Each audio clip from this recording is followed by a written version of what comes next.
Hello दोस्तों, इसके पहले हमने देखा था पुराने लेक्चर में कि द्विजगत वर्गीकरण का और 3 जगत वर्गीकरण, 4 जगत वर्गीकरण किस प्रकार से हुआ था। अब इसके बाद हम आते हैं 5 किंगडम क्लासिफिकेशन, जिसे 5 जगत वर्गीकरण कहते हैं। 5 जगत वर्गीकरण को आर.एच. व्हिटेकर साहब ने दिया था 1969 में, और इन्होंने इस किंगडम में फंजाई को ऐड किया था। फंजाई को इस किंगडम में इन्होंने ऐड किया था, और इनका जो मेन क्राइटेरिया था इसको डिवाइड करने का, सेल स्ट्रक्चर, संरचना, कोश के संरचना के आधार पर, बॉडी संरचना के आधार पर, और पोषण के आधार पर, रिप्रोडक्शन अर्थात जनन के आधार पर, फाइलोजेनिक रिलेशनशिप के आधार पर, कि इन्होंने वर्गीकृत किया था इस क्राइटेरिया को। और 5 किंगडम क्लासिफिकेशन में आते हैं, मोनेरा जगत आता है, और मोनेरा जगत आता है। मोनेरा के बाद आता है प्लांटी जगत आता है, प्लांट वाला। फिर एनिमेलिया आता है, जंतु जगत।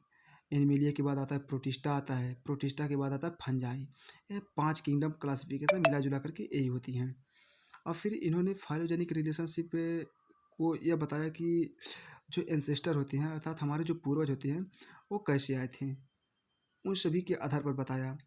और सेल स्ट्रक्चर होता है जिसे कोश की संरचना होता है, प्रोकैरियोटिक कोश का है, यूकैरियोटिक कोश का है। बॉडी ऑर्गेनाइजेशन क्या है, शारीरिक संरचना क्या है, मोड ऑफ न्यूट्रिशन, जैसे न्यूट्रिशन पोषण कौन कौन सा है, स्वपोषी पोषण है कि परपोषी पोषण है। और रिप्रोडक्शन क्या है, सेक्सुअल रिप्रोडक्शन है कि ये सेक्सुअल रिप्रोडक्शन है।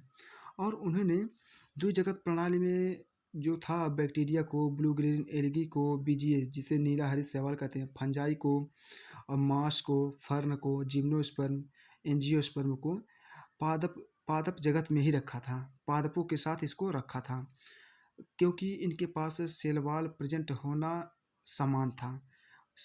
समान सेल वॉल कोशिका भित्ति की समानता के आधार पर इसको एक ही में रखा, द्वि किंगडम क्लासिफिकेशन में इसको रखा था। धन्यवाद। इसके बाद मिलते हैं अगले वीडियो में।